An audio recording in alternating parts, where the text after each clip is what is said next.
Oliver North joins us. Ali, what does ISIS want? They want a caliphate, a country of their own that goes from the Levant, that's on the coast of the Mediterranean, all the way to the Persian Gulf, and they want to control every aspect of it, politically, juridically, diplomatically, and of course, carry out Sharia law as they see it in that part of the world that they now claim is a new Islamic State. Earlier this month, we started our reporting on that front line to explain ISIS, what it is, where it came from, and how it blitzed through two countries. Now let's make two things clear. ISIL is not Islamic.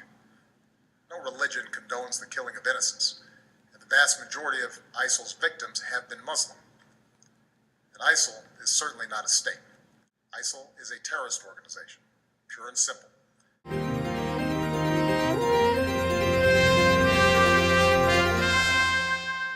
Frontline presents an inside view to the conflict in Syria, specifically pertaining to the terrorist group known as the Islamic State of Iraq and Syria, or ISIS.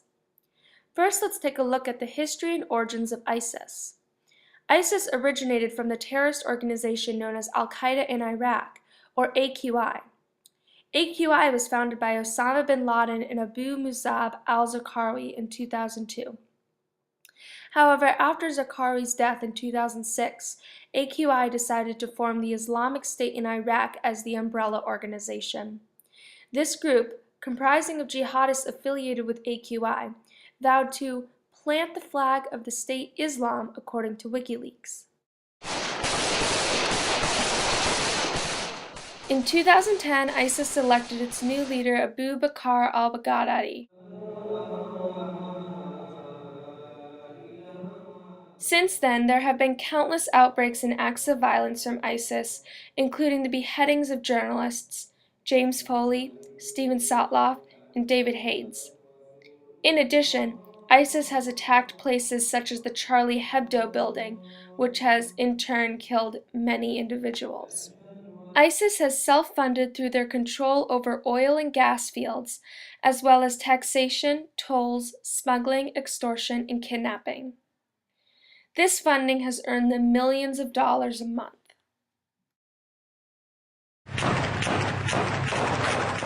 In January of 2014, ISIS captured the city of Raqqa in Syria.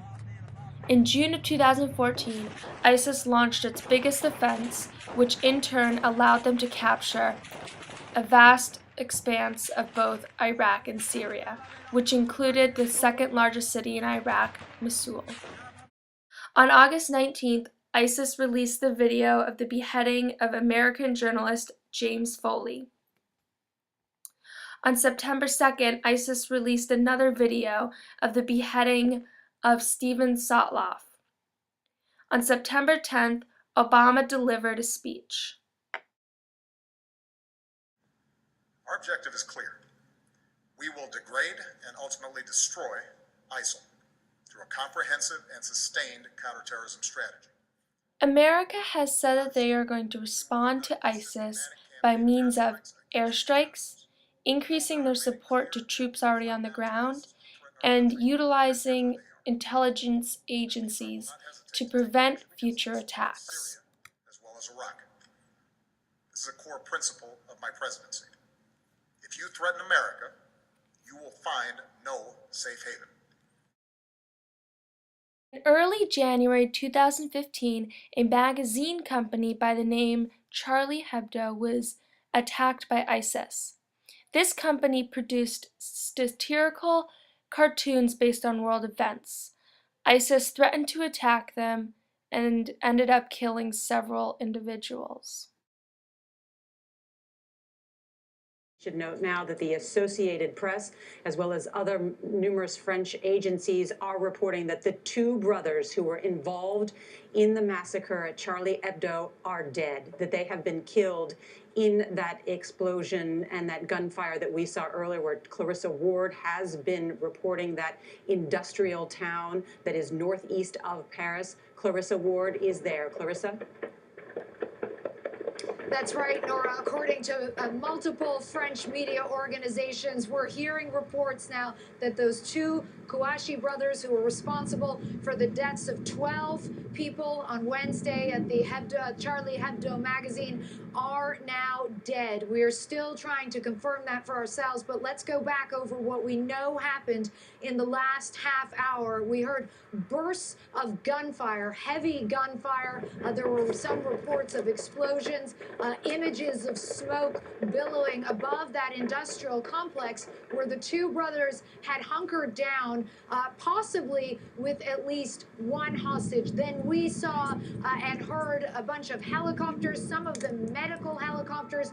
We saw a convoy of ambulances sweeping into the village, possibly going to try to tend to any wounded. So far, we don't know whether there have been any casualties, but from French media reports, multiple reports that we are hearing, it appears that this operation may be coming to an end.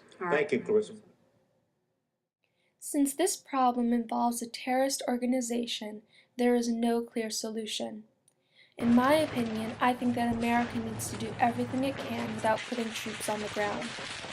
Given the current stability in Syria, I don't think it would be wise to send out our troops. Yet we need to stand by our American values and protect America as well as our allies against this terrorist organization that has targeted us. As America, we will stand by our allies if they are targeted. Therefore, in my opinion, I support Obama's plan of action to increase airstrikes, increase support amongst troops fighting against ISIS, and utilize our intelligence agencies to prevent future attacks. This will help to deteriorate ISIS until they are ultimately destroyed. Contrary to other opinions, I believe that it is not plausible for the United States to put our own troops in Syria. If we were to put in our own troops, we would be risking more lives to the destruction of ISIS. Additionally, in the past, when we have put our troops on the ground in a war that has not directly affected us, it has not turned out in the ways we expected. Take Libya for an example. The United States intervened, killed Gaddafi, and left before Libya was stable. This left the country in a worse state than it had been before.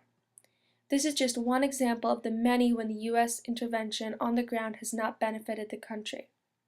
Therefore, in the case of Syria, I think that America's plan to support those on the ground will aid in the troops' ability to defeat ISIS without risking our own men.